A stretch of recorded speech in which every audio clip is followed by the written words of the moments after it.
Okay, so our topic today is the new FIMC-VI portal and our textbook ordering updates. So hopefully this is what you were expecting to learn about today. Our objective for today is that you will learn about the differences between the old online system that we at FIMC use and the FIMC-VI portal, our new system. You will learn how to use the features of the FIMC-VI portal, and you will learn about textbook ordering updates. We are offering in-service and ACVREP credit for today. The opening code is new, so go ahead and write that down. I will share how to get that credit at the end of the meeting. We are recording, as you just heard. We recorded the same content was presented last week, and we recorded that as well. One of the two sessions will be posted to our website tomorrow, along with the handout, which Tiffany just put in the chat. So you can get the slide deck that you see here in the chat, and then it will be on the past events page of our website, hopefully tomorrow or at least by Friday. So our agenda, welcome and introduction. We're going to do an overview of the FIMC-VI portal, all the functionalities in there, overview of textbook ordering. We'll end with evaluation and in-service credit and adjourn by 4 o'clock. We were almost exactly on 2 hours when we did this last week, so that's what I'm aiming for today. Okay, so welcome to the FIMC-VI portal. Okay, so what is this all about? This is what the landing page of this new system looks like. This is replacing the online system. So if you previously went to that olo.sdhc.k12.fl.us website that was also in the top menu of our website, this is where you registered students with us, you ordered textbooks, you completed the annual census. All of those functionalities are now in this system. At some point within the next few months or within this school year, we will also be adding into the system APH ordering, the loan library, and Braille writers and Brailler repair requests. So those will be coming. Any other forms that we have, other ordering things will stay on our website, but we'll make sure that you all know when any new functionalities are up. The migration that we had to move everything from the previous system into the new system, and our previous system was a little convoluted, it liked to break, I will say that. So the migration has taken a little bit longer than we thought it was going to, but I do think that we will be going live either shortly after we finish today or tomorrow morning. Okay, so it is imminent and happening very soon. So accessing the FIMC-VI portal. So if you were an active user with recent activity in the online system, we have moved you to the new system, and you should have received an email more or less telling you that. And if you had multiple accounts, we gave you email addresses to use as well. Everyone who was brought over, when you sign in for the first time to the new system, you're going to have to reset your password. Okay, so that's the beautiful thing with this new system. You don't have to fill out a forgot password form anymore. You manage your password yourself, just like you do on pretty much every other online website where you have an account. So you're going to have to reset your password the first time you sign in, and then you can do that again at any other time as you need to. Um, if you didn't have an account with the old system or was an account that you had not touched in several years, which we could see that kind of activity, then you are going to have to register for an account in the portal. Okay, so there's a registration form directly in there, and then you will not be able to sign in and access information until your administrator.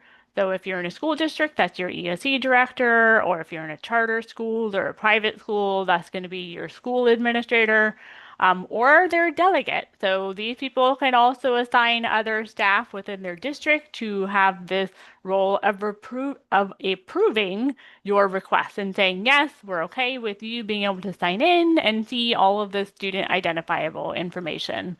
Okay, and we did contact all of the ESE directors last week, and we heard back from a number of them who said, this is who I want my delegate to be, and all of that information has been updated in the system. But those administrators, directors still have the ability, once the system goes live, to go back in and add delegates if they want to.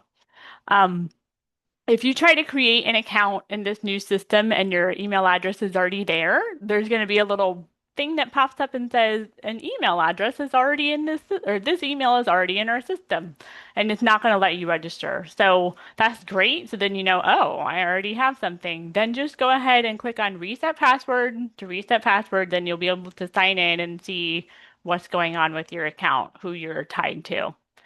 This last thing on the slide is probably one of the biggest changes.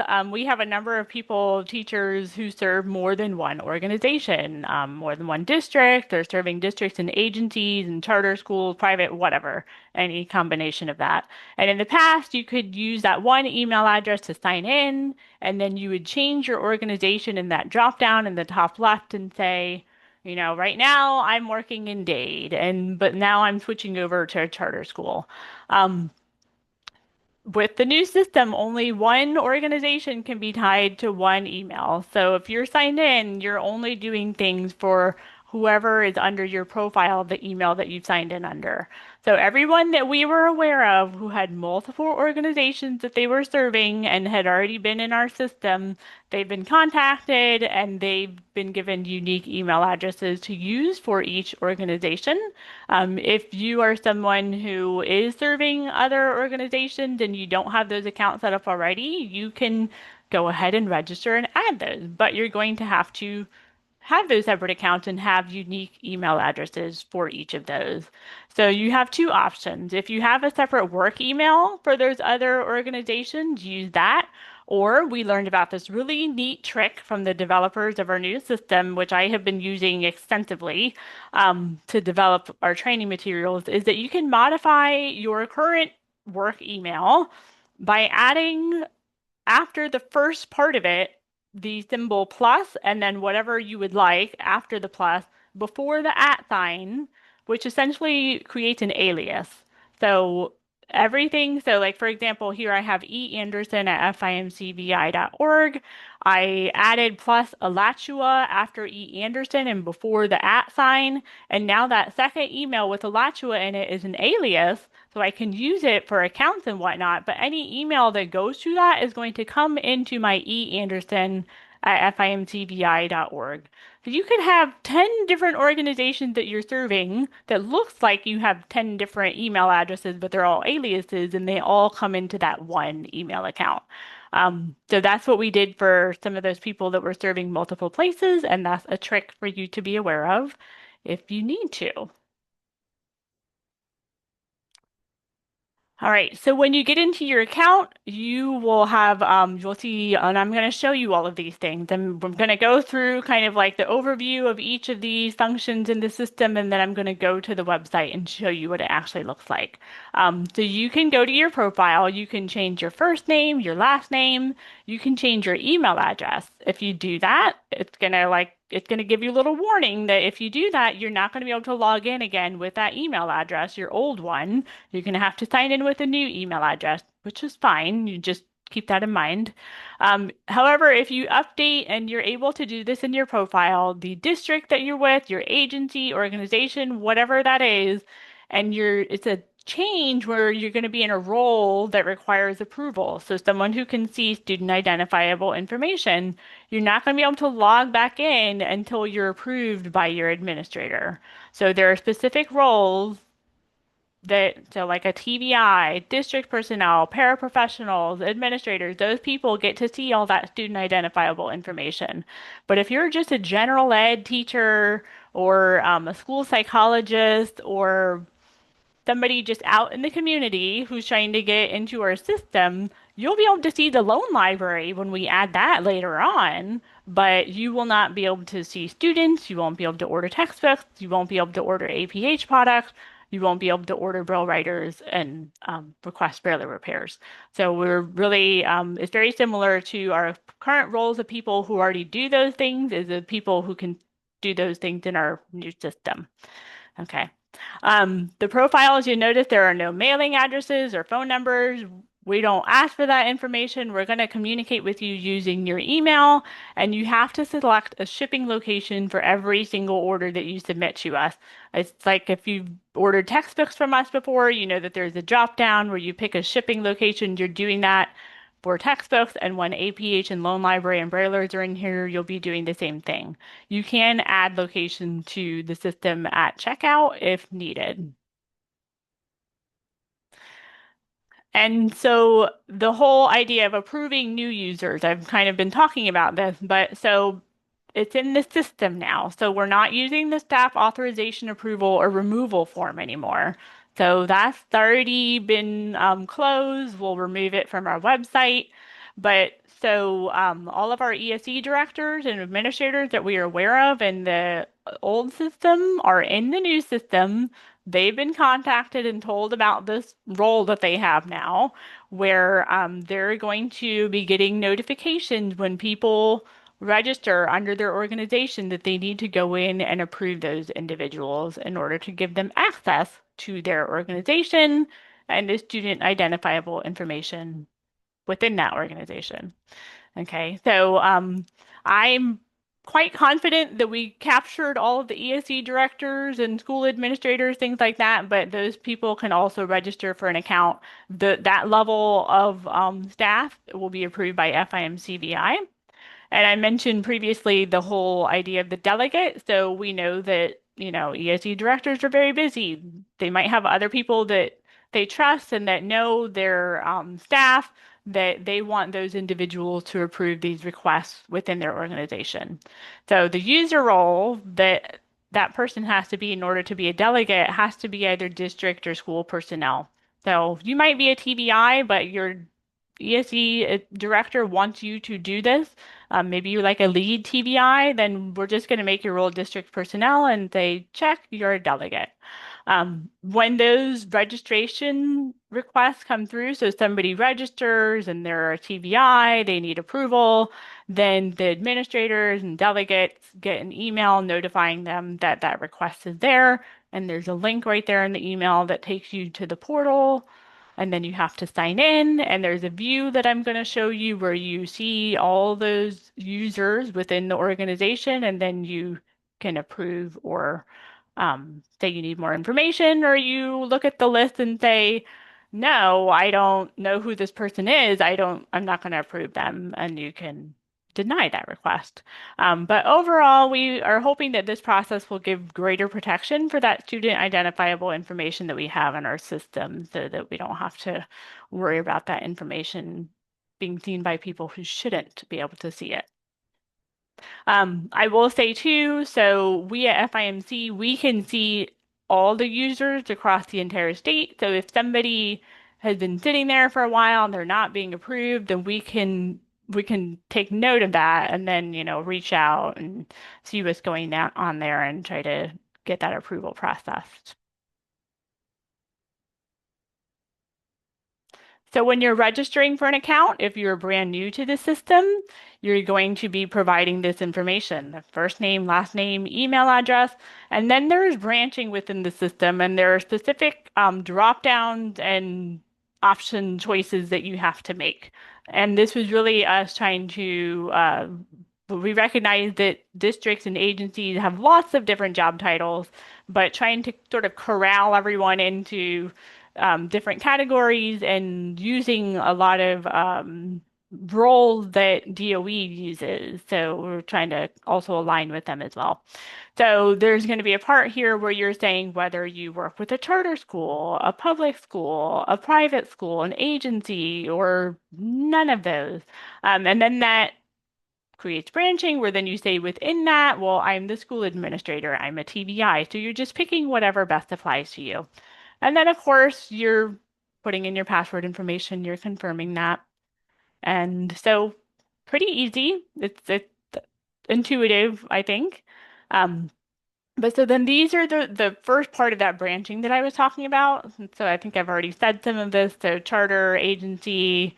So charter is also whether you're a charter school or a charter LEA. So you're with UCP or you're with Odyssey Charter or something like that. DBS or agency staff. So that's our people that are at the Lighthouse of the Big Bend. They're at the Florida West Coast Early Steps or the Collier DBS, whatever agency serving the blind, that's in that category. We do have parents in here. Homeschool parents are considered their own kind of LEA or district, if you will, but other parents will have access to the loan library when that's added. And then the other category that's down here at the bottom, this is those people that are not within any of these. So people at universities, volunteers, people at DOE with other projects. So everyone just picking whatever best applies to you.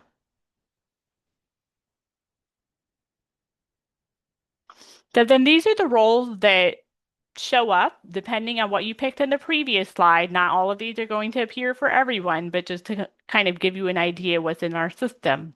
So of course, TVIs, district personnel, ESE directors, service providers. So those are the people that are with DBS or agencies that are actually serving clients, whether you're a counselor, or you're an early intervention specialist, or a comms, whatever you're doing, you're serving clients directly.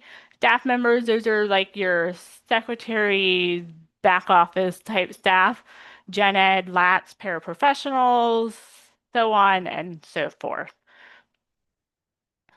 And like I've been mentioning, there are some roles in here, not all of them. So like gen ed, those people are not going to require approval because they don't get to see student identifiable information. All right, so this is what the registration form looks like. So I am going to stop sharing this and I'm going to switch to the website. Make sure I pick the right thing. Okay, so this is what the landing page looks like of our portal. And you'll notice the URL, this is the test portal. This is the test site. This is not the live site. All right. I don't want to share that just yet because I want to make sure it's ready to go and people aren't doing things in the system before it's ready. But so when you're on this page, you'll see that there's a register link. So if you're brand new, you can go ahead and register. But before I do that, so let me point out here, if you're trying to navigate around the site, a lot of times there will be a button in the top right corner, which is how you're getting back to some other section of the site. But what that button is changes depending on where you are. So right now it's going to take me back home. So I mentioned that you all are going to have to reset your password. Okay. So if you know what, I don't even need to do that. You don't have to type anything here. All you have to do is click on Forgot Password and you put in your email address, you request the link, and then when you go over to your email, you will have a reset password email. You click on it and it takes you to the page to reset your password. I can show you what that looks like. Very easy. So you can do that whenever you need. If you're the kind of person who likes to reset your password every 90 days or whatever, the system doesn't make you do that though, at least not now. We'll always revisit if we need to. But that's that process. So remember, everyone's going to go here and you're going to do forgot password to reset your password before you sign in the first time. And your login, you'll notice too, the previous system, you were logging in with like a username. It was like a combination of your name and your password. So that username is no longer being used. You're using your email address and a password to log in. Okay. All right. So now let's register. So if I were to be somebody brand new here, I'm going to use a different email. And I'm with the FIMC district and I'm a TVI. So I picked school district and it created all of these options. If I had picked something else, there would be different choices. I will say that if you pick charter school, it does ask you, are you in a charter school that's under a district or are you a charter LEA like UCP? So you're picking which one applies there. If it's a charter school, you're typing the name of the school. There are other, if you pick an agency, it's also going to ask you to type in. So just type in what you would call your organization that you're with, and then if that place is already in our system, then we'll match it up on the back end to make sure that you're all within the same organization, even if maybe you spelled it a little bit differently or abbreviated something. Um, but for myself, I'm gonna say that I'm in our FIMCVI district. Here you are. Ooh. Oh, that's funny. I just did a little keyboard command there that I didn't mean to do. Okay. So here it's giving me an error. Password fields do not match, and it's giving me a red exclamation point. So throughout this entire system, if there are required fields you're going to get and you don't fill them out, there's going to be a warning message at the top of the screen, and there's going to be a red exclamation point next to whatever field is um, missing that needs to be populated or doesn't somehow meet the requirements of that field. Okay, so let's try this again. So now it's telling me my registration has been submitted, it's pending approval, and when I am approved, I will be notified. So then the following morning, your administrator happens at 5 a.m. So it's the first thing in their email the following morning. They're going to get an email saying you have newly registered users who require approval. Please log in. And it gives them the link to go right to the website so they don't even have to remember where to go. And if they get here and they can't remember their password, they can just reset their password and then sign in. Okay. So, and then you get that notification once you're approved that you can go in and sign in. All right. So now I'm going to go back in and show you. Oh, let's show you what the profile looks like. So when you sign in, at the top left, you're going to see welcome and your name. If you click on your name, then there's going to be a little pop-up that shows up here, and you've got update profile, update password. You can do that here as well and sign out. If you click on update profile, this is where you can change your name, you can change your email address and the other information that's collected when you register with us or based on what we transferred over from the previous system. So if I were to go and change my name, or I'm sorry, my email address, it's going to come up with this. Please note, if you change your email address, you won't be able to log in. Please use your new email. Okay, so you just have to type it again to make sure you're doing it correctly. So I'm going to cancel all that because I don't want to change my password. But let's say I'm in here and I'm like, I'm not with this district anymore. I'm over here with Wakulla. So I need to change that information. If I submit this, then it's going to tell me that my registration has been submitted, but now I need to be approved by the Wakulla administrator. Okay. Um, you could either do it this way, or you could register for a completely different account and then just have the previous administrator just go in and make it so that you're no longer approved. All right, but you do have that ability to go in here. You can change who you're with, you can change your role, any of those things, and just submit it, and it will tell you if you are going to need approval again before you can sign in. Okay.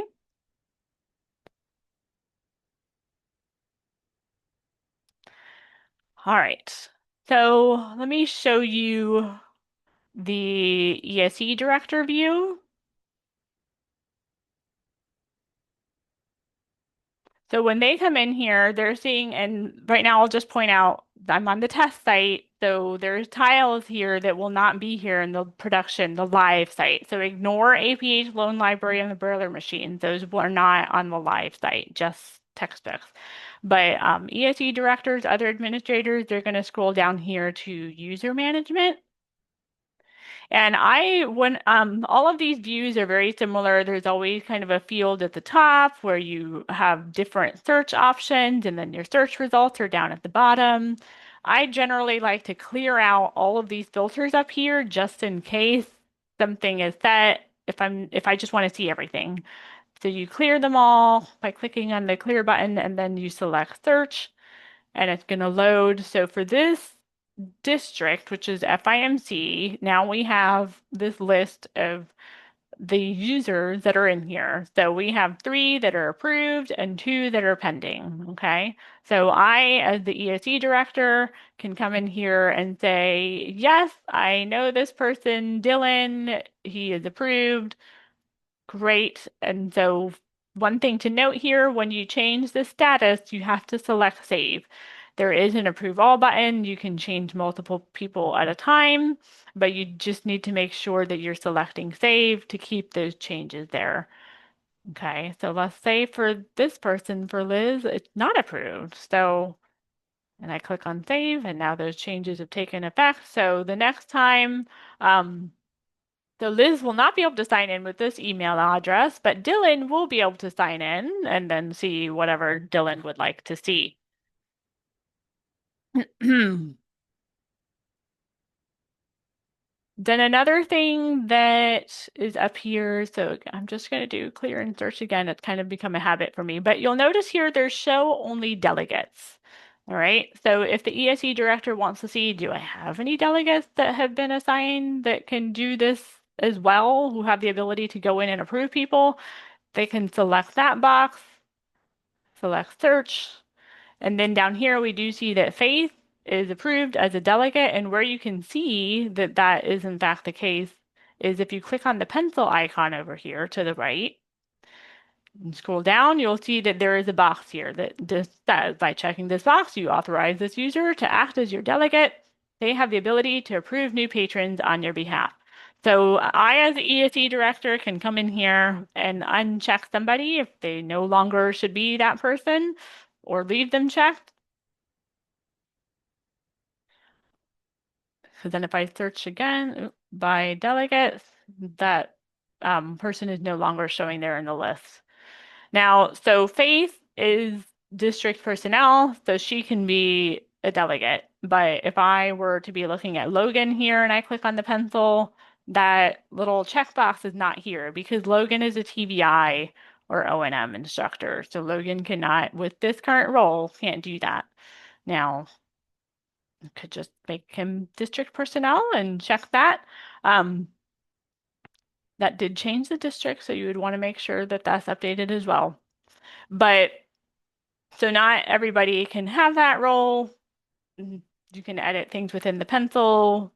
If you're updating here the approval status, make sure that you select save.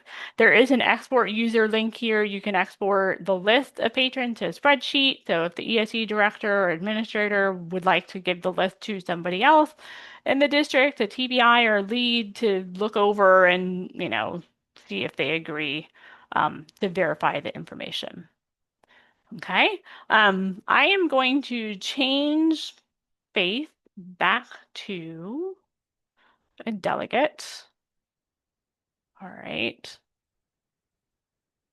So just double checking that that took place. Okay, so now if I sign out as the ESE director and I sign back in as Faith, which I use that alias plus this for district personnel. That's how I know it's Faith.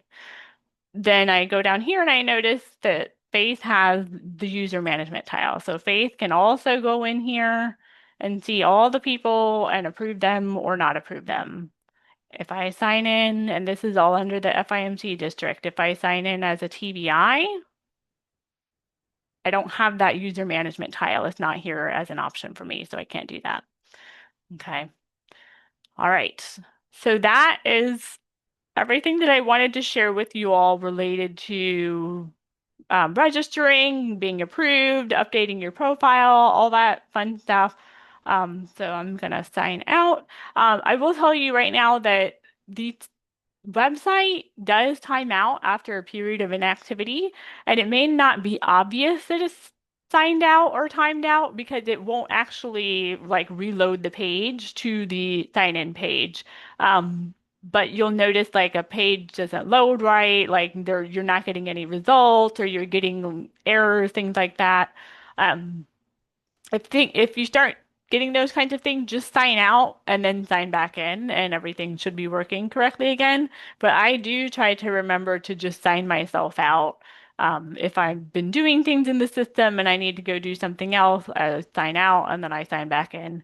And that's really, of course, we know, again, going back to that student identifiable information, if you're on a computer out at a school, that is not just there and open for anyone to walk up to and see that information as well. All right, so I'm gonna switch back over to the slide deck. But before we move on, I'll take a look in the chat to make sure there aren't any questions related to all of that. Yeah, and I was kind of answering some, Liz, as we went, but maybe for the good of the group. Um, Miss Hoskins asked, what if they didn't get that email from us, like saying that they had an account? It may not mean you don't have an account.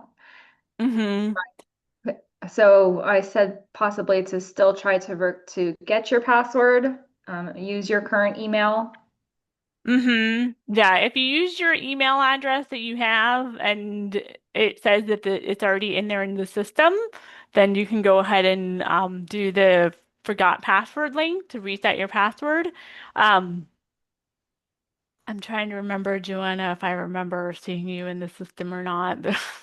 And She's in there. I looked. So I think okay, it could okay. just be some sort of like the email itself didn't get to you. So I think always try Yes. first to recover that password with your current email address Mm-hmm. um and then go from there as to next steps of Mm-hmm. maybe possibly creating a new account with a different, it could be that you changed emails or something like that. Changed Yeah. this. And we do know that when we sent out all those emails, some of you all do have your districts do have like filters and blockers and things like that. So it is possible that the email was not able to get through. Um, so the web address, so we're gonna share out that web address once the site officially goes live. Yes. So soon, so Yes, soon. yeah, I needed to ask the developers to stop what they were doing so I could do this webinar and stuff would still be there. Otherwise, it would have had to go down. So, um, maybe within like an hour after we finish the webinar. Um, yeah, I don't. Yeah, the website, the test portal site that I'm sharing with you is not like the true site, and it's not set up to work with everyone. It's really like nobody else should be using that except for us at FIMC. So it's not going to let other people that aren't with FIMC to get into that system. So, okay. So to recap, I think that addressed everything. Yeah. Um, All right, so to recap, all of those things related to registration, approval, and whatnot, and when you're registering for the first time, select the role and job title that best apply to you of the options that are provided. Access to certain functions like textbooks and students, and later on APH and Brill writers is dependent on the role and job title that you select. And those that have access to those things do have to be approved by their administrator. You can reset your password as needed, and just remember that you can only use one email address per organization. You can use that alias feature. If you need help figuring that out, just let us know, or you can use a different work email address for each account. All right. So now we're going to move on to student registration. I will tell you before I get into this that we decided, so our previous system was had over 20 years of data in it. And I kind of already mentioned it was a little clunky, a little disjointed. So we made the decision to only bring over students that were active in the old system. For whatever reason, not all of those students wanted to come along to the new one, so we did have to assign them to a patron that we knew was in the new system. And as you'll see when you finally get in, that us having to do that isn't going to affect your ability to see students or see their order history, because this system is different from the previous one. We also had a number of students, I think a lot of those same ones that just didn't want to join the party, that they weren't coming over as active, even though we know they are. And we know that they're all there. I went through and made sure all of the students were there. So they're in the system, but they're pending approval. That means that we at FIMC need to go in and approve those students, which we will be sure to do over the next few days. But just bear with us if you're trying to order something like a textbook for a student and that student's not showing up, that we're going to be in there trying to get all of those students approved as quickly as we can. So, in the new FIMC-VI portal, there are some changes from the previous one, from the online system. There is in this system an age confirmation for the date of birth and the grade level entered. So when you select the date of birth, it will say this child is X years old or X months old. So you have that first thing that's kind of a visual, so you can think, oh, no, that's way off. I need to fix it. And then when you do the grade level, there's a second check to make sure that that makes sense. And if it doesn't, according to the system and the map on the back end, there's going to be a little message that pops up where you have to check the box to say, yes, the information I entered is correct. Otherwise, go back and make changes as needed. There is a confirmation of eligibility at the very beginning of the form, which is, it's all the same eligibility as before, pretty much. We just moved it to the top of the form. A key thing here is that once APH products are added to the system, you do have the choice of saying whether or not, just like previously, you have parent consent. If you don't have parent consent, you're still registering the child, but they're not going to show up in the student list when you're ordering APH products. Because if there's no parent consent, we can't report the student to APH during annual census, which means that we don't get any funds for that student. Okay. That's something you can always go back and change if you get consent later, but just know that once we add APH products, you won't have to fill out that form anymore. It'll be within this system, but those students that don't have parent consent won't be in the list. And you'll be able to see easily too which students don't have parent consent. There's a question at the beginning that asked about if the student has a cortical, cerebral, or neurological visual impairment. And this was separated out, and some other things within this form, which primarily is for the purpose of APH and the annual census. Most of what we ask for here is their required information that they ask us to gather, and then we pass on to them. So this question is related to figuring out which eligibility category we're going to put the student under for their visual impairment. So they have, you can either meet the definition of blindness, which is legal blindness. You can function at the definition of blindness, which for most students is that they have a cortical visual impairment, or they can be an IDEA student, which is going to be just about all the rest of our students, because those are students who meet the definition of visual impairment in our eligibility rule and IDEA, so we count all of those students too. Um, so that's why that question is separated out. There is a question asking about if the student is registered with the Florida Low Vision Initiative. And there's a link built right in there with information about them for those students that would benefit from their services.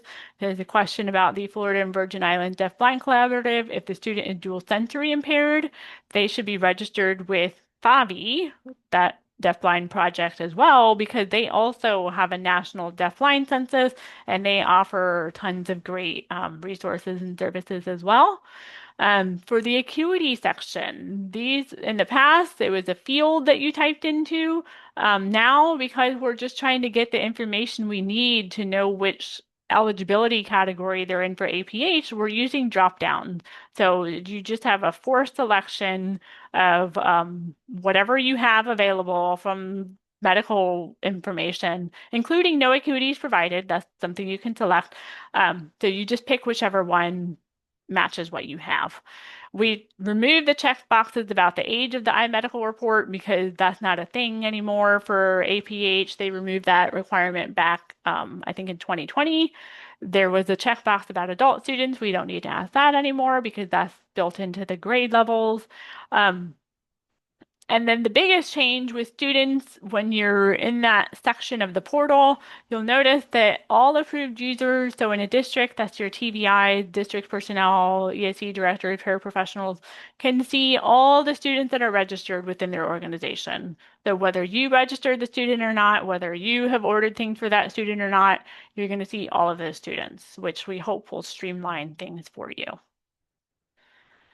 Okay, so this is what that page looks like. So I'm going to stop sharing here and switch back over to the website. Okay, so for this, I'm going to sign in as a TBI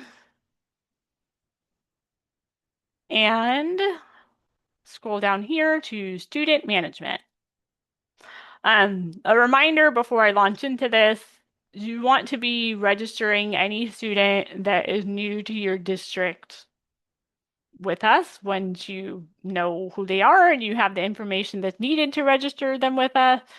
Even if you know that the student was already registered with us in a previous district or they were being served by an agency that had them registered with us, just register the student with us and then we go in and we update any existing record. We make changes if needed. Um, so make sure you're doing that. And just a reminder too, a student can only be registered with us under one organization. So if a student's in a school district but being served by an agency on the side, the school district is going to register the child. Okay. All right, so this is, again, similar to that other view, that user management view, where you have all of these things up at the top of the page related to searching, and then you have your search results down at the bottom.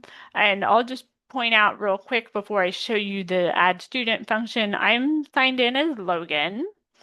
And if I look down here at the list of students in FIMC, Taffy was registered by Logan. Taffy is here, but then these other three students were registered by Faith, and I can see those students too. Okay, so that's very nice. But to add a new student, you have two different places you can do that. There's a button right here at the top of the search area, and then there's a link down here just above the search results list. Okay, they both take you to the same place. So when I click on Add Student, up at the top is that whole information about eligibility that I mentioned. So that parent consent to release information, we're using the same forms that we had before. That's not different. You don't need to send those to us. You just get them signed once and keep them on file as long as the student is in your district or organization. The student has to be enrolled in a public or private school, or if they're in homeschool, they meet those requirements. They have to have some type of written educational plan. We have, I think, every possible option covered there. Um, and then the student has to be a student with a visual impairment or a dual sensory impairment. So, and these are all requirements related to APH, related to sharing information with us, related to being able to access accessible instructional materials. So you have two choices here. You can either say, yes, I confirm that all of this is correct, and then it starts loading the rest of the page. Or if you don't have parent consent, you're going to check the second box. So this one is saying the student meets all of these except I don't have parent consent. And I understand I will not be able to order APH products for the student, but I will be able to order textbooks. And you can update the student once you have parental consent. Okay, so you're picking one of those two. And once you pick that, that's when the next question is going, excuse me, going to appear, the one about neurological, cortical, or cerebral visual impairment as indicated by medical documentation. So you want something that's from a doctor saying that this is what's going on with the child. Okay, so if you say yes, that continues on the page, or you can say no. The difference is if I say yes here, there's all these questions, name, date of birth, grade level, written plan, so on and so forth. There's no questions in here about acuities. So you don't have to provide acuities or peripheral field information if you select yes for that. If you say no, then you ask the question, is there a medical report on file? I'll just say a caveat here. So it says on file, but I recognize that sometimes you get, especially like a student from out of state, and there's no actual medical report, but there should be something somewhere, maybe an IEP and some other like FBLMA report this like on this date, this doctor said the student has this or provided the like these are the acuities. Um, and especially because we know that this information is required for services, but if you don't have that actual, report, just is that information somewhere in your file on the student. So you can use that information for answering these questions. So we're saying yes to that. And then we do the name. The middle name is optional. That's helpful because when um, so we gather all of this information for APH, and then we give the information to them at annual census time. And then all of the organizations like FIMT that have students registered with us for annual census, all of those students across the entire country get dumped into one big list, and then we look for duplicates. So are there any students that have the same name and the same date of birth? So you'd be surprised how many students have the same name and even like incredibly similar dates of birth, but usually if there's a middle name, that's helpful to say this is definitely not a duplicate. That's also why we have all the checks in there for the date of birth and the grade level as well, just to really make sure that's all accurate.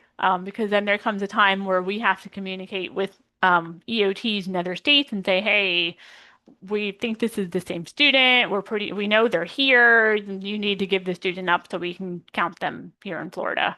Um, so that's just a little more background on that, but middle name is optional. So first name, last name, date of birth is a date picker. So you just, go through and use your arrows to navigate around and pick the date of birth. And then it tells you this student is 4 years old. Great. Your definitions of all of the grade levels, which are the same as they were at annual census last year, are all underneath the grade level field. Okay, so if you're not sure, just double check this information here to make sure you're picking the right one. So this student being 4, I would say that they are preschool, PS. I'm going to select that. The type of written plan addressing the unique needs of the student. So within this list, we have just about everything, including a written educational plan. In case one of these others does not apply, you always have that as an option too. So I'm going to select IEP. I'm signed in as I'm under FIMC. So this is populated. If you get to this point and you're like, oh, that's not right, then if you're one of those people who serve multiple organizations, that you need to sign out and sign back in under the right one. You can always double check by opening your profile up there at the top to confirm which organization you're under. But that will be there as well, and that's based on your profile. Then we have our acuities, so distance visual acuity, right? So we have between 2020 and 2199, 2200 and above, anophthalmia or any of these codes, or no acuities provided. So just select whichever one most closely matches what you have as far as the information on hand. Okay. So I'm saying 2200 and above. For a peripheral field loss, this is really trying to help us capture those students that they meet the definition of blindness based on having peripheral field loss of 20 degrees or less. So this definitely needs to be medical information. So you're not guessing at this. It's like if you see it says visual field is 15 degrees, then select that. Otherwise, you have to select not applicable because I'll show you what happens if I don't do that. Education facility type. So this is based on where the student is. So this student, FIMC, we're saying is a public school district. So I'm picking public.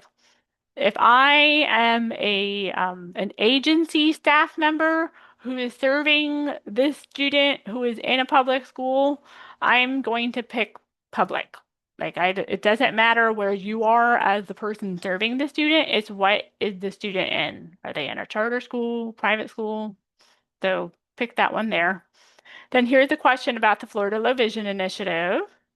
If you Oh, I'm thinking of the dual sensory. So I'm going to say no to that, but here's that link that I was talking about to their live binder. The dual sensory impairment. So if you say yes here, then it's going to ask you if the student is registered with Bobby. Okay, so then you answer yes or no to that question. Then your primary reading medium, these are the same questions as before. So you're just selecting whatever make the most sense for the student, but do try to be accurate. And if you need a reminder again of what these mean, their definitions, and these are provided by APH. This is their question, is right underneath. You just can't repeat anything. And so you'll notice I picked pre-reader, so automatically I don't have anything else to select. I don't have a secondary or other reading medium to select because if the student's a pre-reader, we're not gathering anything else. If I had selected a Braille reader, now I need to answer these other questions, but I can leave them as not applicable, or I can select something else. Okay. For the language, this is the language that the student, their instructional materials are provided in. This is a question from APH that helps them kind of project what demand is going to be for their products and textbooks in languages other than English. So that's the purpose of this question. So I'm going to say English, or you can pick one of these other choices. Then the note to FIMC field is mostly helpful to us if this is a student that's a twin or triplet. So students that have similar names and identical dates of birth, because again, that goes back to that whole idea of trying to identify, students that may or may not be duplicate students. So this is a helpful field to use for that. If there's just anything else you want to tell us, you can do that in this field. So then you check the box that you certify everything is correct and you select submit. Now here's one of those errors again. So it's giving me the orange caution that there's missing required items. And so I see down here, here's that red exclamation point that this is a required field. So I'm going to make this say not applicable. I'm going to go back down, select submit. So now the student Baker is down here at the bottom of the list for FIMC, and the student is pending. Okay. Now I can still go back in if I realize like I did something wrong. I can still go back in and change anything. You can honestly change a student at any time. Um, so the difference is that while the student is still pending, if I make a change, then the student just stays pending. But if I make a change to one of these students here, and say, oh no, I meant for her to be in, oops, sorry, I have a toolbar blocking my view here. In 12th grade, and here I can actually show you while I'm on this page as well. Let's say I accidentally selected first grade. Well, now here's the statement that the grade and the age level of the student are accurate. Okay, if it's off, the system will make you check that box. But I'm going to say the student is in 12th grade, submit the student. And so now that student, they were approved before and they had their eligibility, but now they're back in pending. Okay. And I can still go back in, but once you make a change to a student that was approved, they're going to go back to pending. And then they're not going to be in your list of students that you can select when you're ordering things.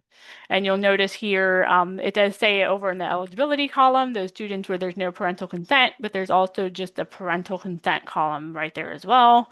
Um, I'll point this out now too. So all of these views with search results, they all have different information, of course, but they all have like these sorters, if you will. So you can sort information within any column. Like if you're looking for, I don't know, you just, yeah, like let me sort this by all of the patrons. I want to see all of the students categorized by whoever registered of them or modified them last.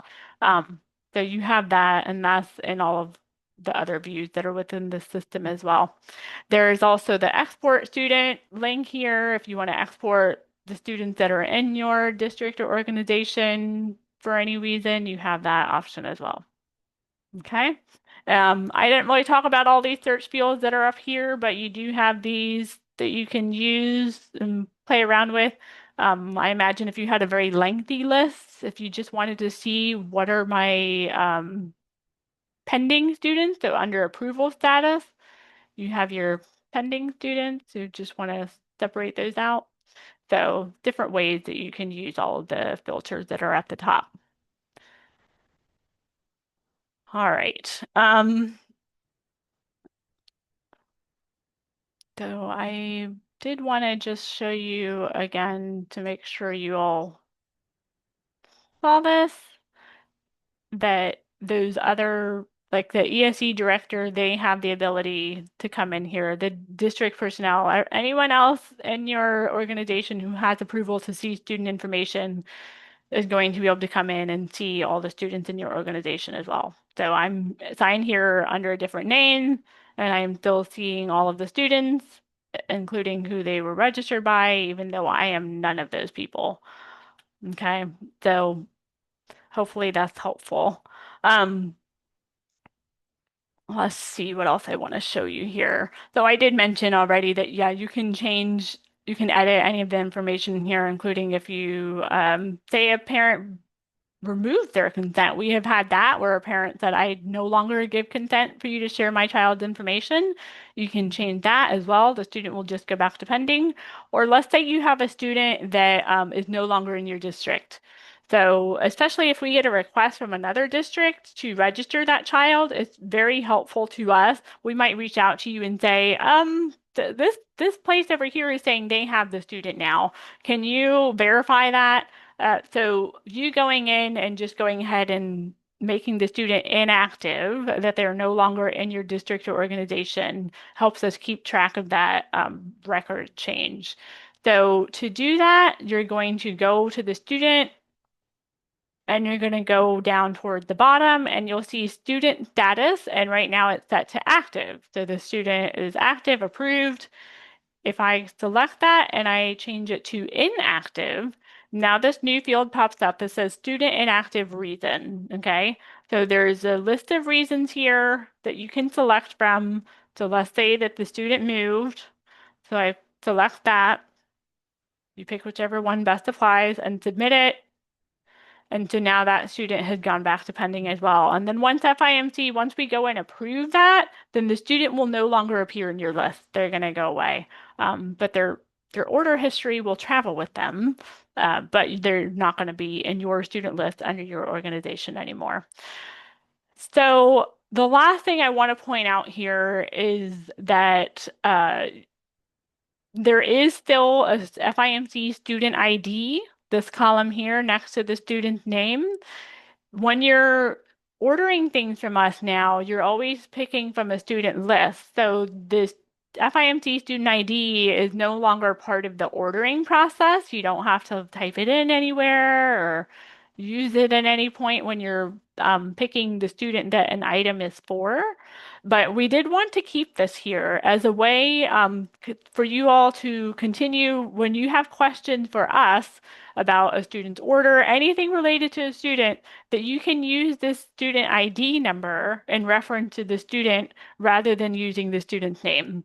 Okay? Because I know sometimes it feels like there's really no other way to get around that. Like we just have to put the student's information in there to communicate what we're trying to figure out. But since you all within your organization can see all the students that are there, please do go find that student in your student view, find their student ID, and then use that and say, "Hi, I have an order for student blah blah blah 13644. Can you help me figure this out?" Or however, but just using this as a substitute for the student's name. Okay. All right. So that's about everything related to students. So it's not terribly different, not, so far off from what we were doing before, but hopefully this helps streamline some things for you all. I'm going to stop sharing there. Come back to the slide deck.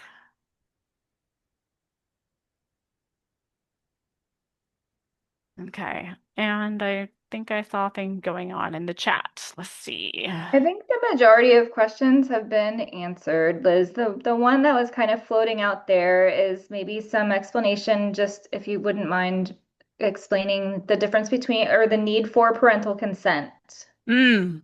Yes. Okay. So the parental consent question, that is a requirement from APH in order to share the information that we gather from you all um, with APH at annual census time.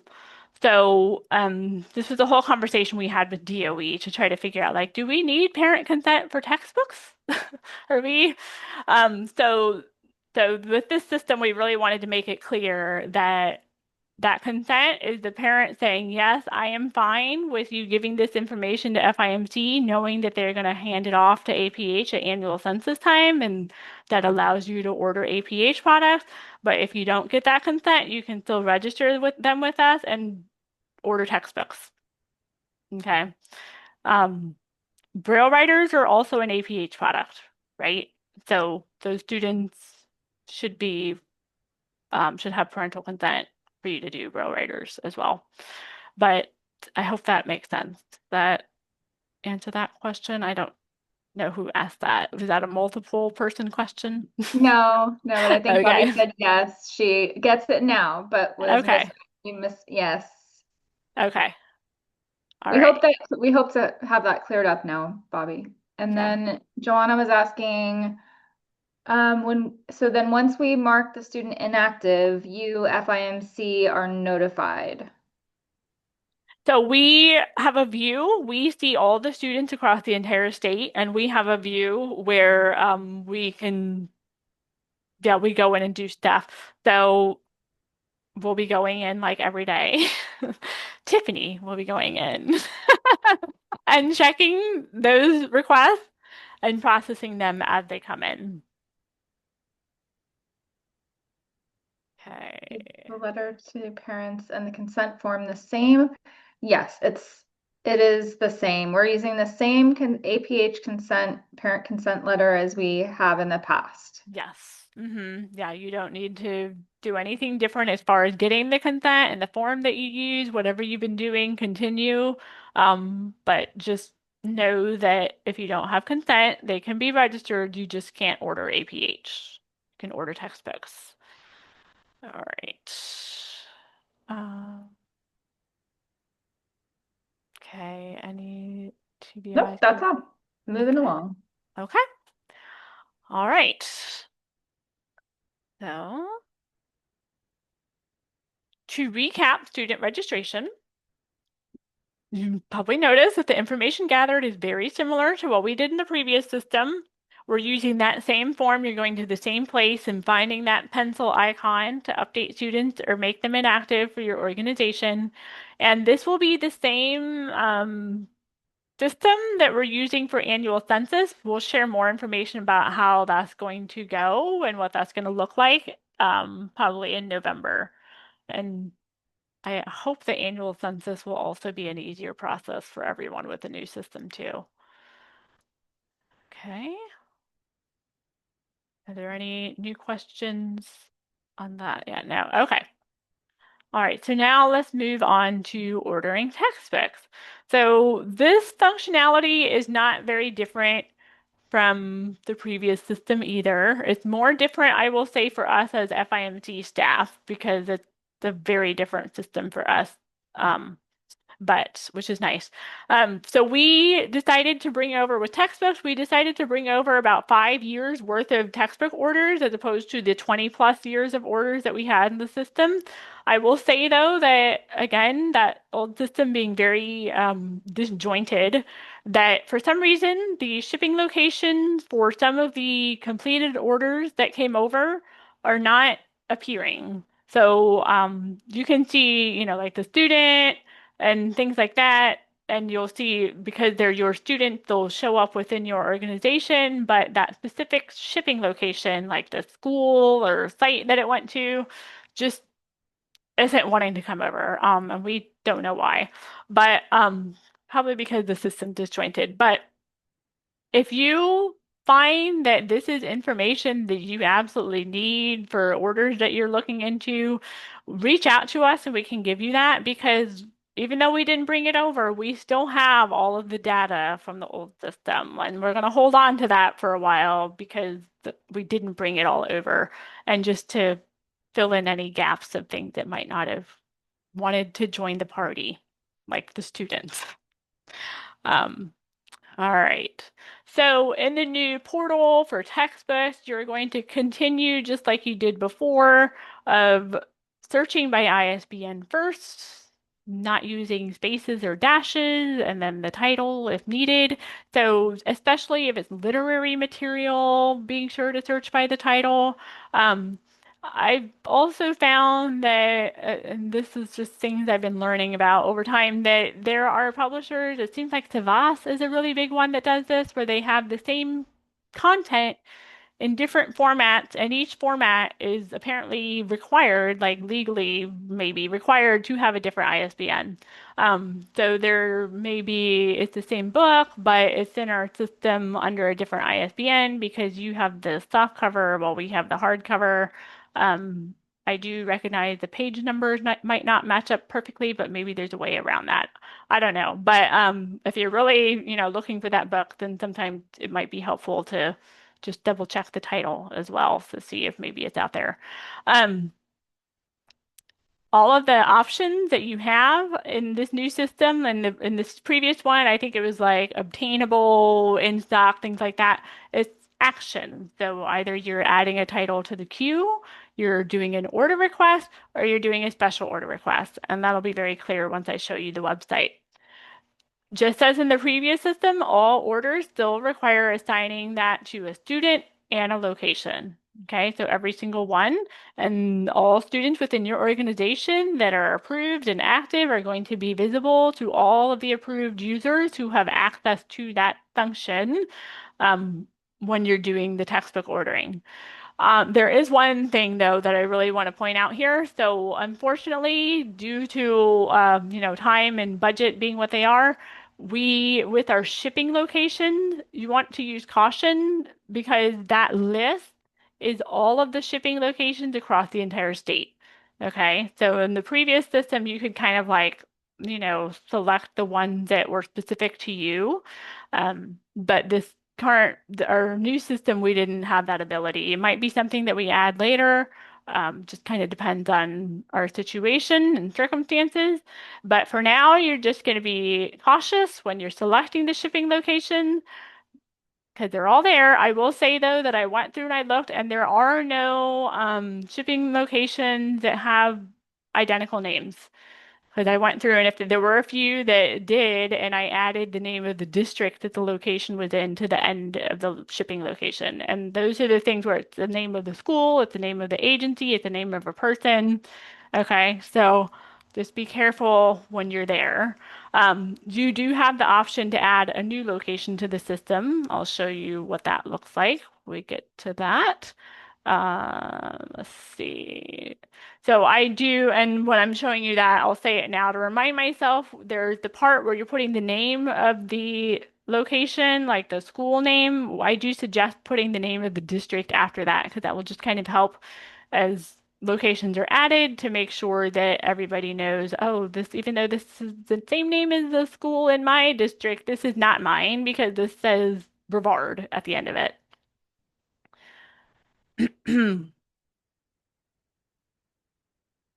Okay, so if you're looking for a title and you see add to queue next to the format that you need, that means that the title is on the shelf and the format that you need is available. So you're gonna click on that.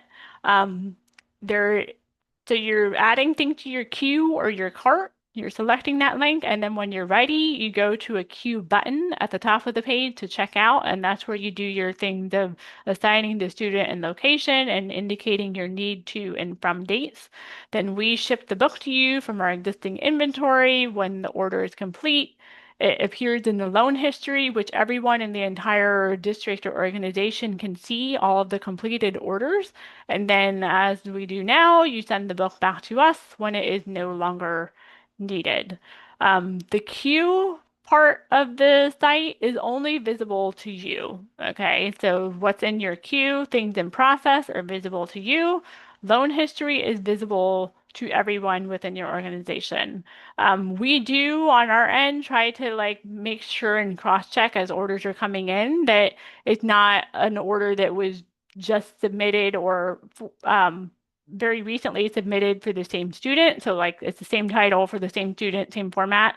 Um, we try to double check that, but we get lots and lots of orders. So there are definitely those that will slip through the cracks that might be helpful for you all if you're trying to make sure that you're not duplicating orders across your team. Maybe you want to have like a list, I don't know, of the textbooks that are needed and, like a spreadsheet, something like that. And that could even be helpful just to make sure that orders have been submitted and all that good stuff. Um, we are considering, I think there was a feature that we talked about at one point where maybe there would be like a warning that popped up if a book had already been ordered for a student. That would be something that we could maybe add later, but again, it depends on time and money. The next thing after an add to queue, so would be an order request. This is where it's a title that we at FIMC have either purchased or produced that format. So you need UEB in this title. So we have either purchased or produced it in UEB before. We don't produce UEB. That would be large print.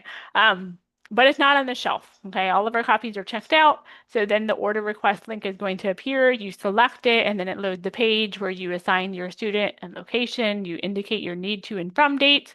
And then if it's large print, some titles, we produce another copy internally, or we purchase another copy from a vendor for Braille and large print. However, sometimes there's a book where we purchased it from a vendor previously, but for whatever reason, that vendor no longer produces that book. Maybe the copyright is too old, or there are just vendors who go out of business, or they're on like a temporary hiatus, so they're not doing anything. In those cases, then we may need to request an ink print from the district in order to have the Braille or large print produced. When we get the book from the vendor, we ship it out to you. Typically, if it's an order request, we're going to get the whole book all at once, whether it's Braille or large print. The vendor generally just kind of like produce the whole thing at once, emboss the whole book at once, and send it to us. So we'll send it to you complete usually. And then when that order is complete, it's going to appear in the loan history section of the portal. And as usual, you send the book back to us when it is no longer needed. For special order requests, this is just like in the previous system. If the needed format or the title has never been produced or purchased by FIMC before, this is what's going to appear as the link next to the format that you need. So just like order request, you're going to select that link, you're going to assign the information, fill everything out, and then we can do a search to see if that book in that format has ever been produced by someone else, or we might dig a little bit deeper to just double check that ISBN and title. If we can't find that book anywhere, then we're going to request an ink print from the district. Once we get that, then if it's some large print titles, we're able to produce that large print internally, or we will purchase it from a vendor.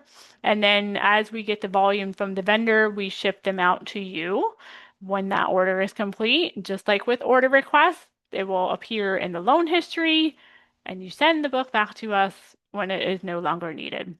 I will say for special order requests, if that's what you're seeing, if you want to reduce your wait time, you can go ahead and send us the ink print once you submit the special order request via regular mail. Attention, Denise Battle, because it's likely that we're going to need the ink print. So that can just kind of cut down on the amount of time that it takes to get the book started.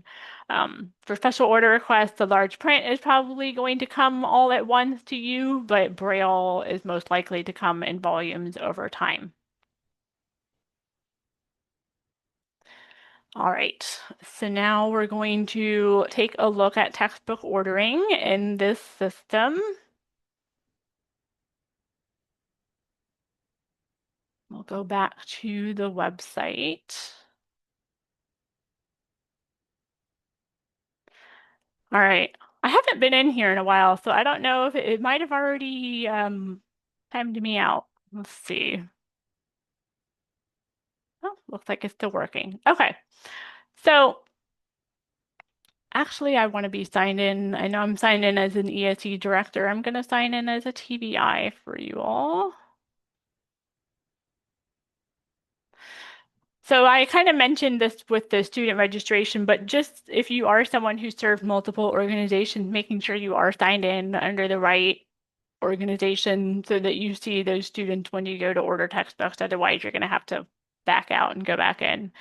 Um, so we have our textbook tile here. Again, we're ignoring everything else that's in this section that will all come later, but you're going to select the textbook tile. And like those other sections of the site, there's the search area at the top, your search results at the bottom with a whole lot of titles that are in here. I'll show you the queue and the loan history in a little bit, but so let's say I wanted to search for a literary book. I think somebody was actually asking me about this recently.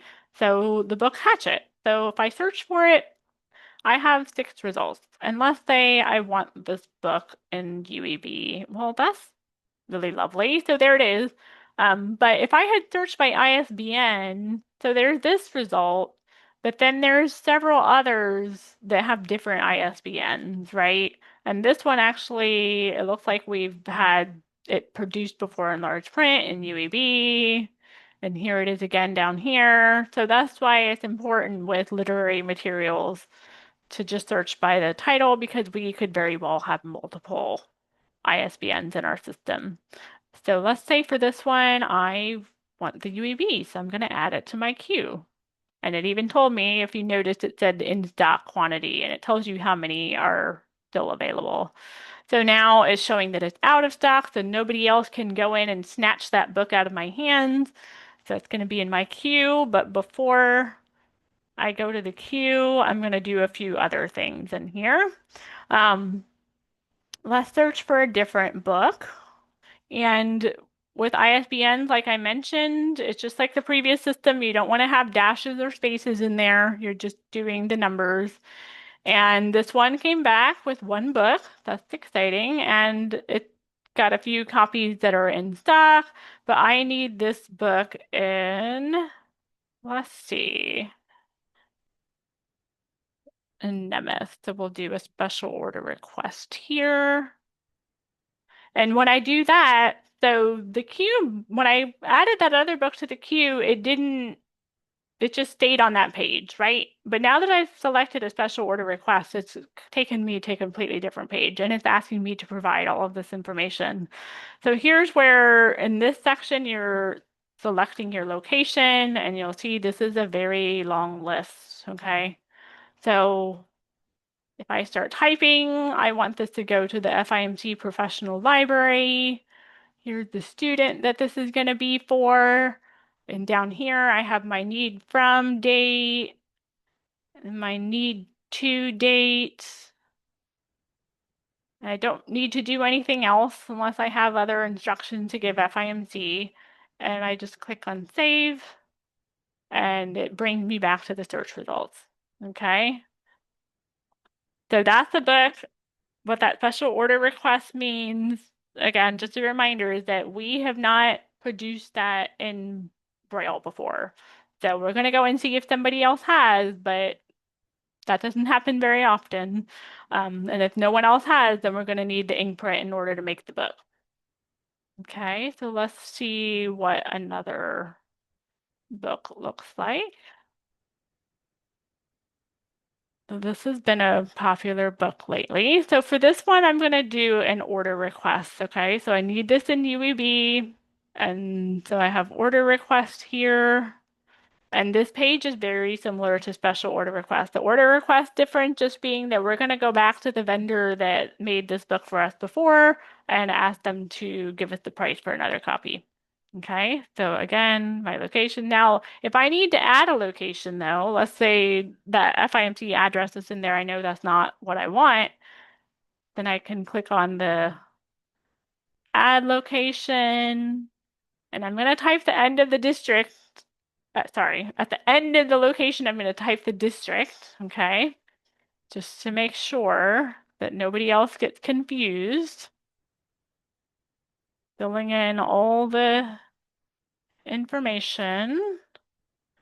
And so if I save this new location that I've added, when it brings me back here, now there it is at the top of my list. Beautiful. And then I select my student and your dates, and I save it.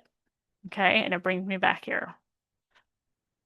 All right, and let's do one more.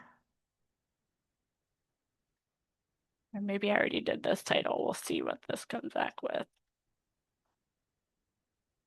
All right, we'll do another queue. So we also want this book in large print. So I'm going to do add to queue. All right, and so again, that didn't go anywhere. It just left me on this page. So now for my queue, I'm going to go up here. So I've found all the books that I wanted to for today. So I'm ready to officially check out, go to my shopping cart, if you want to call it that, but it's called the queue. So here's where I see my pending orders. So I've got Hatchet in here, and I've got environmental science in here. And then I have some other orders down at the bottom. These are the special order requests and the order requests that I already did. So these are under processing, but up here under pending is my orders that were add to queue orders, okay?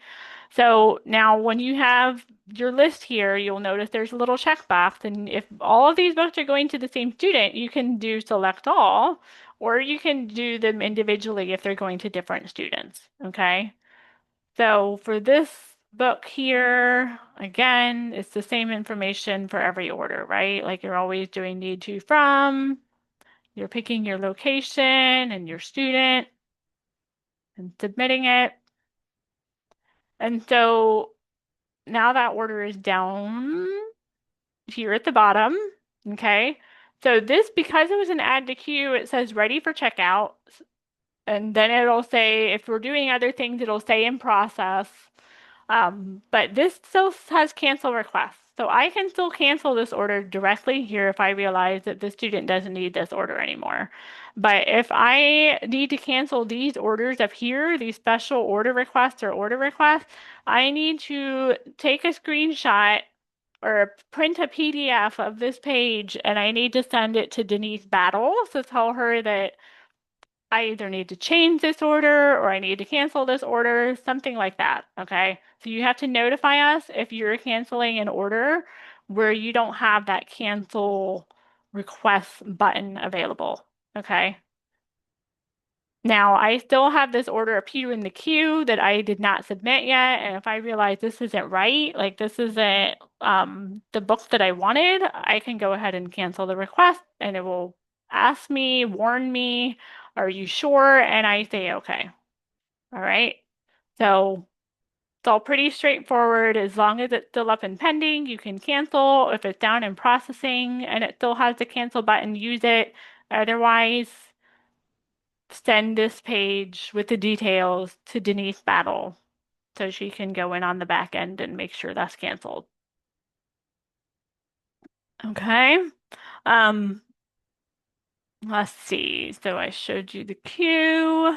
All right, let me show you the loan history. I'm gonna go back here. I need to move my toolbar. So now I'm in this area and I'm trying to figure out how to get back to where I was. So again, there's that button in the top right corner, right? That helps you navigate around in the system. So this will get me back to that main page in textbooks. And so I was in the queue checking out. And now if I go to loan history, I can see the orders that have been completed for the organization that I'm in.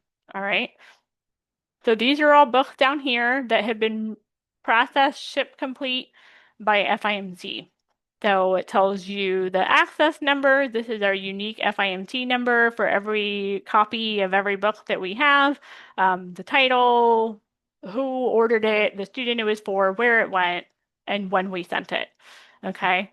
There are some fields up here. The shipping locations I have found was not working right. So that might be something we try to get fixed, but you can always use that sorting button. You can search by the title of a book, you can search by a student, but again, anyone in the district or organization who has access to textbooks will be able to see this page and see the history for the whole organization. All right. So that's everything I wanted to show you related to textbooks. I will show you before we get out of this part here. I'm going to go back to the dashboard because right now we're within textbooks. If I go back to the dashboard, that's where I can see the other things that are in here, like students, and later on these other categories. I'll just point out in this top right corner here, there's a help icon, a question mark. And if you select that, that opens our user guide for this entire portal. Okay, so it has all of the directions. I think I covered just about everything that's in here. It's a Mhm. lengthy document, but that's just because it's screenshots, okay? So don't let the length of this scare you. Just find the one that you have a question about, and then you just click on it and it takes you to that process, okay? So this user guide is in the system. Um, it's linked within, I believe, did we link it within the PowerPoint? No, we didn't. Not. Okay, all right. We'll make sure this is available elsewhere. Right now, I'm hesitant to put it out on our website because I really want people to view this training and see all of that content, but this is Yeah. within the portal.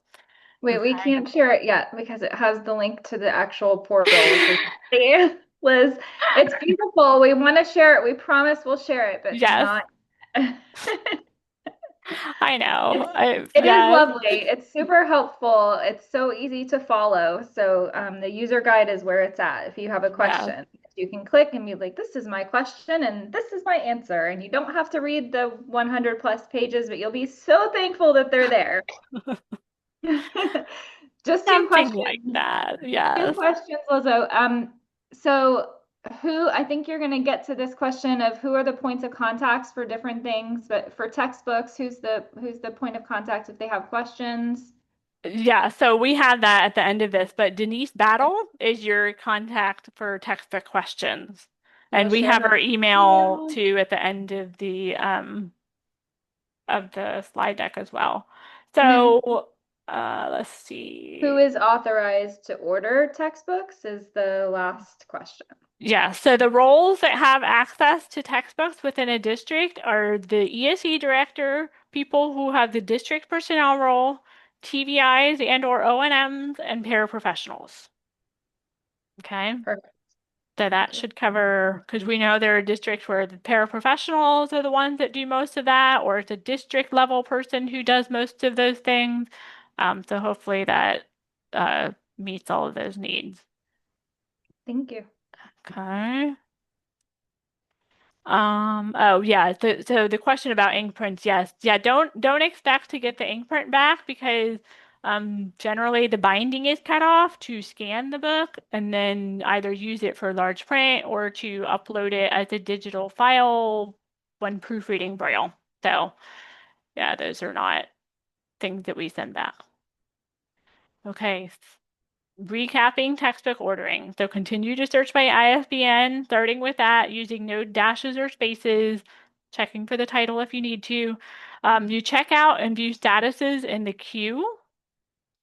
Materials are assigned to students by name rather than using the FIMC Student ID. So you saw there was no student ID information anywhere within the textbook part of the website.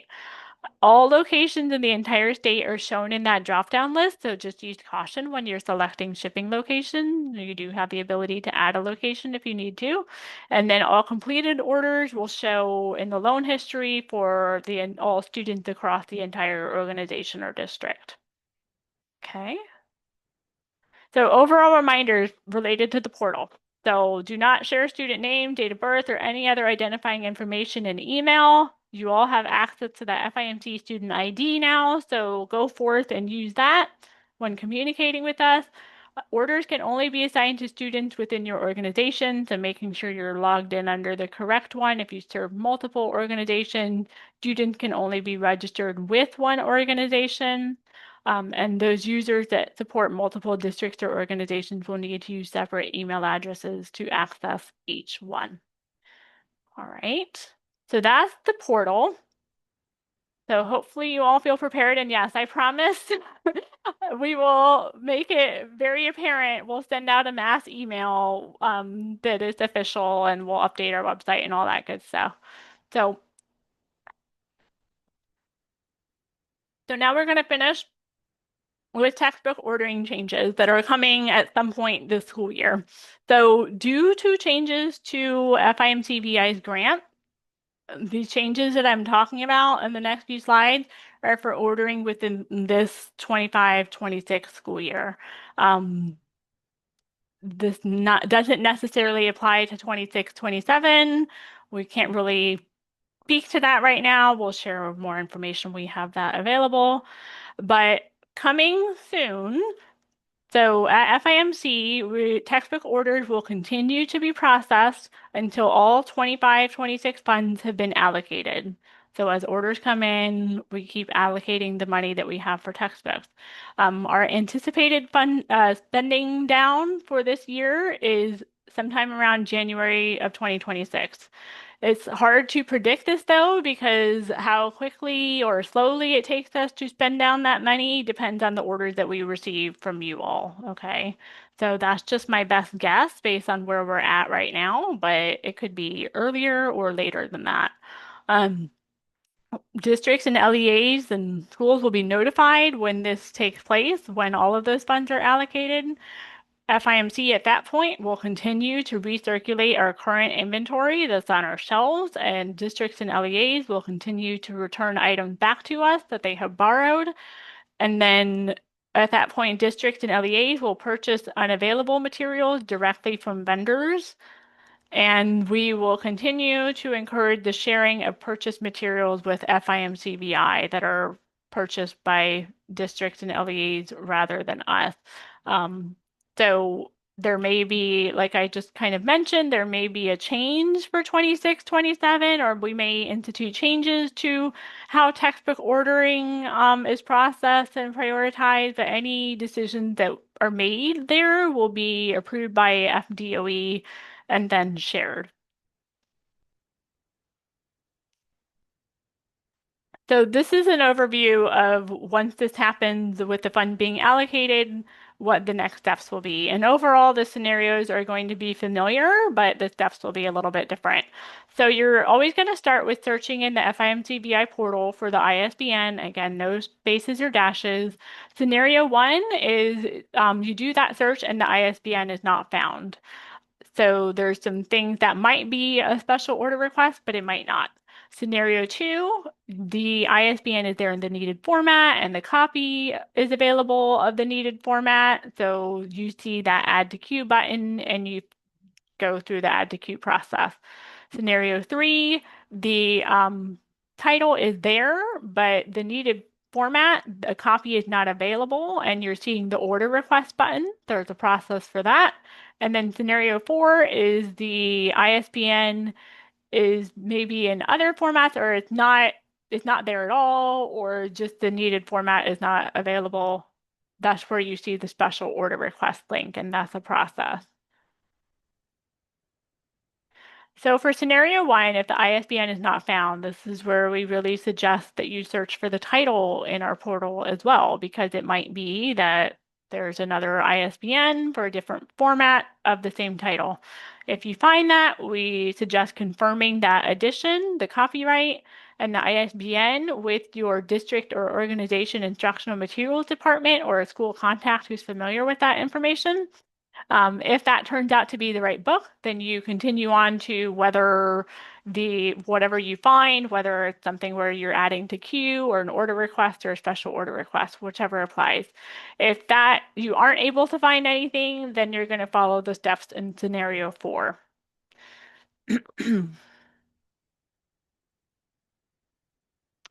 For scenario two, so the copy is available in the needed format. So that's the add to queue function, just like you're doing now. You select the add to queue, you go and check out. We send the book to you from our inventory, and you send the book back to us when it is no longer needed. So this is no change from our current process. For scenario three, this is specific to Braille. This is where the copy is not available in the needed format. You're seeing the order request link for the book that is needed in Braille. In this case, your district or LEA may use the vendor that FIMC has used in the past to purchase this book. So in that case, you would submit the order request. You You submit that, then FIMC, we would provide you with the information of the vendor who previously made that book, and then your district or LEA would purchase a copy directly from the vendor, or your district LEA may go find another vendor independently and follow those steps. Um, this also depends on your district's procurement policies. If they're going to require multiple quotes, whatever um, requirements and policies that they have. So in this scenario, FIMC-VI will not be purchasing the book. So to help make sure, we at FIMC would like to help make sure that districts aren't duplicating efforts by, let's say, two districts having a brand new Braille book made at the same time. Um, which would definitely be unfortunate if that happened. We created a form. So we are asking that if you end up purchasing a book, if you have a vendor working on a book, that you fill out a procurement form to share purchasing information with FIMC, and then other folks across the state will be able to see this as well, so they can check as well to see if you have already ordered the book. So this gathers information like the vendor, the format, the cost, NIMAS file. I'll touch on that in a little bit if that's needed. And then consider sending those purchased books back to FIMC when no longer needed to allow for recirculation, because we have to know that it's not necessarily a book that you will need again, but it might be that a student in another district would benefit from that book. And then maybe you're going to later borrow a book that another district purchased. So to kind of help spread that out across the state. Um, but so like I mentioned, that procurement form, the entries are going to go to a spreadsheet, and we'll be sharing that within our vision contacts team that we have. At least that's the plan right now. Um, yes. Okay. So this is still scenario 3, but this is specific to large print. So we were just talking about Braille. Now this is large print. So if you're seeing order requests as the link next to a large print book that you need, your district or LEA may use FIMC's suggested vendor. So you submit the order request, and then if it's a book that we have produced internally, we will go ahead and produce another copy of the book, or we will provide you contact information of a vendor who, if they're the ones that produced the book previously. And then if it's a vendor that we purchased it from, then your district or LEA may purchase a copy directly. And then, of course, the other option is to find a vendor independently. Again, in this scenario, FIMC will not be purchasing the book if we don't produce the large print internally. And if you end up purchasing a book, to fill out the procurement form to share that information with us and with other people across the state to make sure there's no duplication of effort there. And again, considering sending that book back to FIMC so that it can be shared with other districts across the state as well. Scenario 4. So this is the one where FIMC-VI has never purchased or produced the book in the needed format. So we definitely don't have it. This is considered a special order request, but should not be submitted to us. Okay, so the first step here is to check the LUI database, which is a national database where vendors, accessible media producers across the country post titles that they have produced, and the format that that title was produced in. So you can look and see if somebody else has produced it. If it's found, then you'll have the contact information for the vendor listed there, and you can contact and ask for information. If it's not found, then that means that nobody is reporting having produced the book. So then you can search for vendors in the National Accessible Media Producer Database that is also on the LUI website that APH hosts, or you can reference the FIMC-VI vendor list. This is just a list of the vendors that we at FIMC most frequently use, and it's just in alphabetical order, so not in list of any kind of like priority. I will say here that vendors may need an ink print of the book to provide a quote. They might be able to accept a digital copy of the book for the quote, especially when you're talking about Braille, because Braille, they're generally looking through to see how many print pages there are that are going to So then how many Braille pages will that be? They're looking at how many images and graphics there are so they can predict how many tactile graphics there are going to be because most vendors, their pricing is based on the number, there's a per Braille page price and a per tactile graphic price.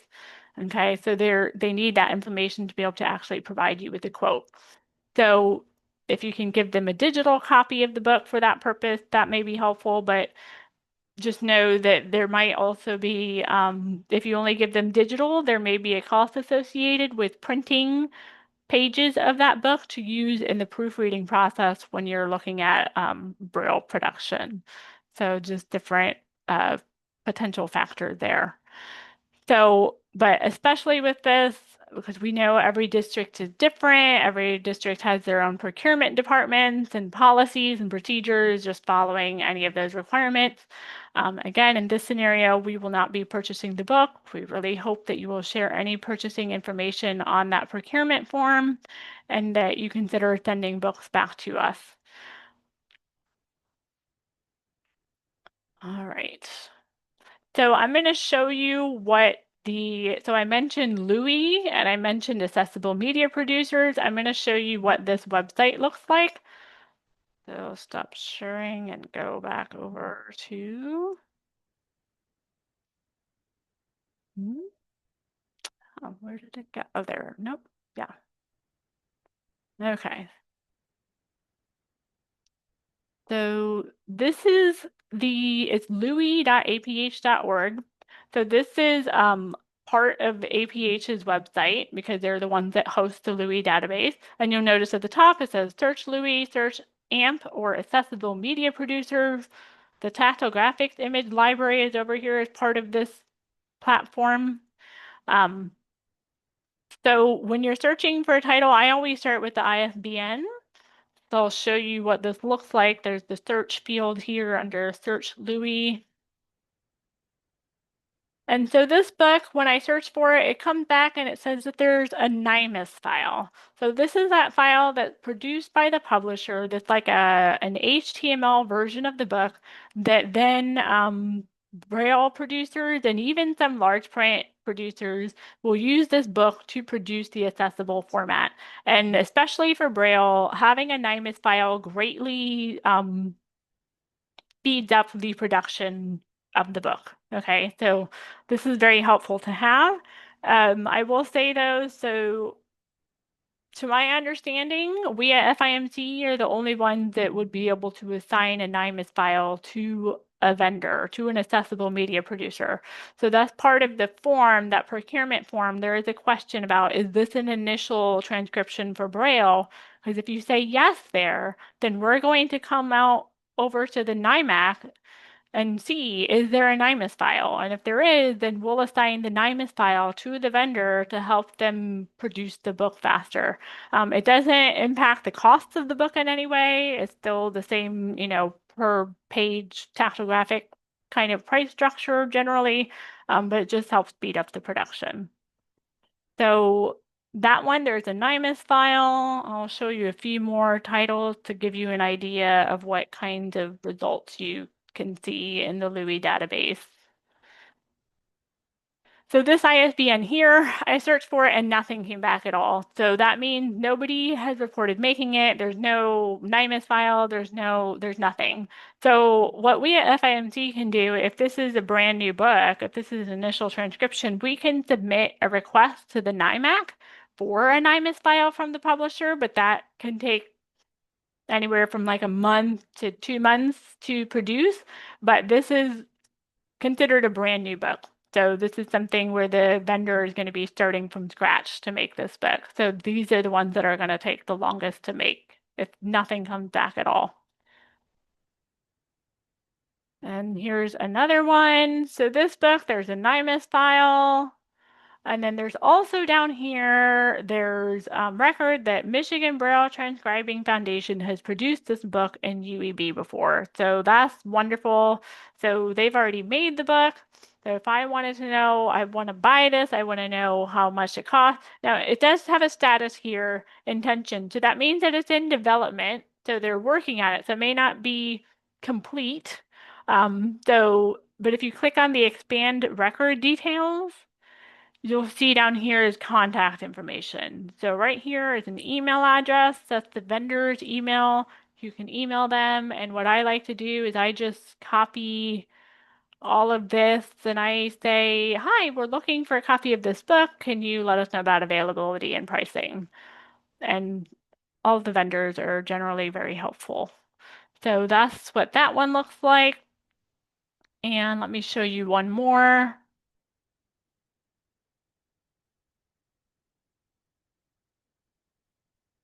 So for this ISBN, we have multiple results. So this is apparently a popular book because we've got it in UEB from several vendors. We have it on Bookshare. So if this is a book that maybe a student could access, they've got all these digital files. Maybe the student could read it on a refreshable Braille display using a DAISY file or something like that. Now, of course, that's not going to be helpful for tactile graphics, right? Like we can't, um, all these digital files will not be able to help you at all in the student's need for tactile graphics. Okay, this is also available in large print from several different vendors. And there's an IMAS file. So it really just depends on the title, what other people out there have asked for the book, as to what is going to be available. So I also will show you while we're here, they have different filters over on the left. There's, let's see here, format. So you can search for Braille, you can search for large print. So if you just want to see, oh, I'm sorry, I'm in the wrong place. So right now I'm in Louis. So this is where you're searching for titles, right? So let me switch over to accessible media producers. So this is where the vendors are who say that they're able to make Braille and large print materials. So when you're in here, they have where you can search by name, but I don't think that would be very helpful. But there is formats within this one where you can say Braille or large print, and then it gives you a list of vendors that have reported that they have that capability. If you look within there, you'll see more details about the types of Braille that they produce, like if you need music Braille code, different things like that. You all probably aren't as interested in all of these certifications, but the vendors do report those things. You'll see down here, there's also foreign languages that different vendors might be able to produce. You can search by that on the left as well. They have all of these. So different things. Here's that music Braille code if you want to see who can do music Braille.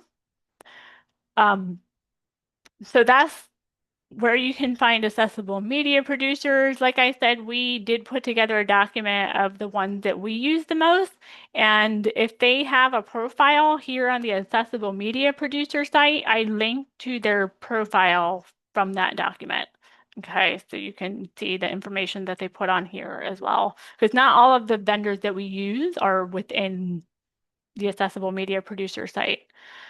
So that's those parts of what's here on APH's site. I also wanted to show you, this is the procurement form, okay?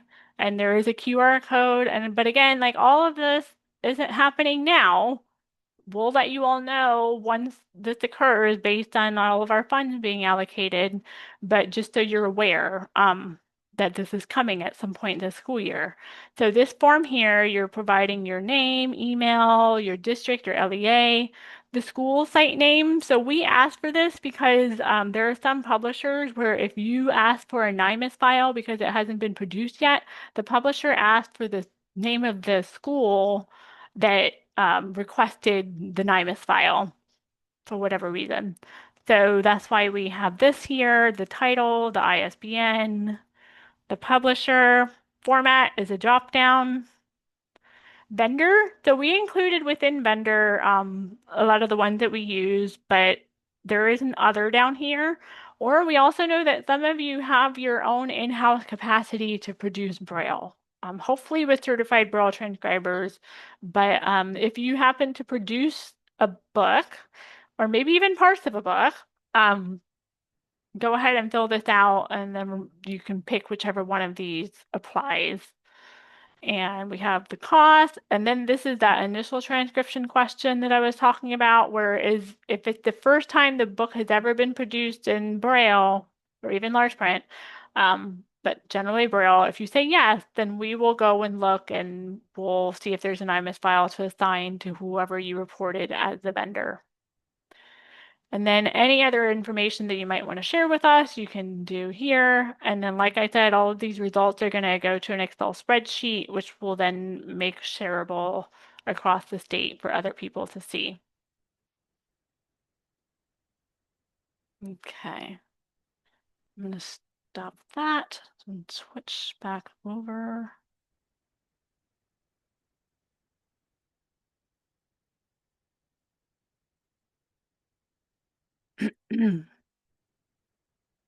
All right, so I showed you those websites, and then this is just an overview again of that textbook ordering form, but you've seen what that looks like and the information that we're asking for. Um, like I said, we really do just hope that you all will use that to help make sure that there isn't duplication of purchasing happening, especially for those initial transcriptions. But to also just to keep in mind, your students do have IEP with whatever format is required, most likely, right, of their instructional materials. So, although if it's not FIMC providing it, then the LEA is still responsible for making sure that the student has access, right? So we don't want to just disregard what the student actually needs and maybe just say we're only going to do auditory materials or something like that.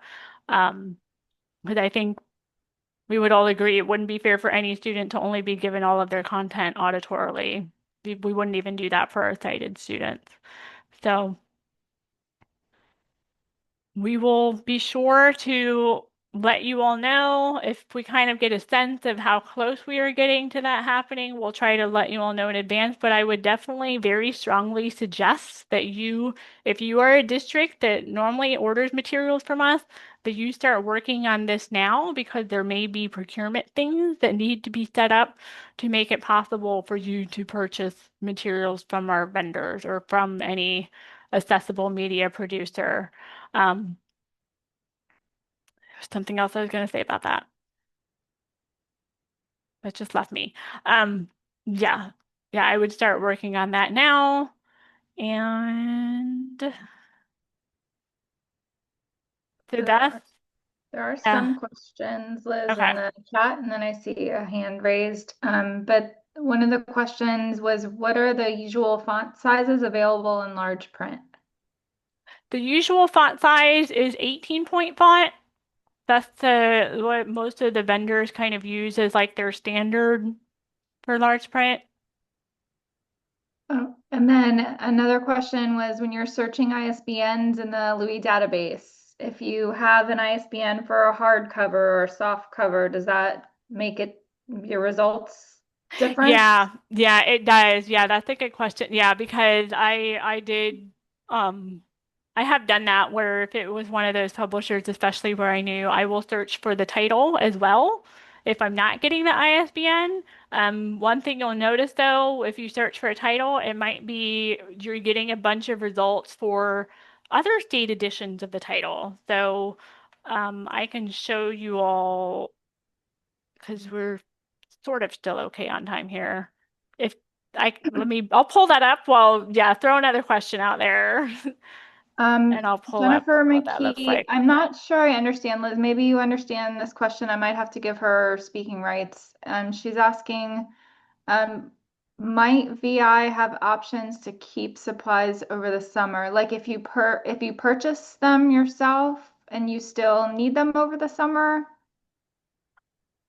I mean, I don't know if she's thinking more of just about or textbooks that are borrowed borrowed. from us. Yeah, if you borrow things Mhm. from us, you can always keep them as long as you need. I will say our new system doesn't currently have that renew reassign feature in it. So you can just send us an email and say, hey, I have this book.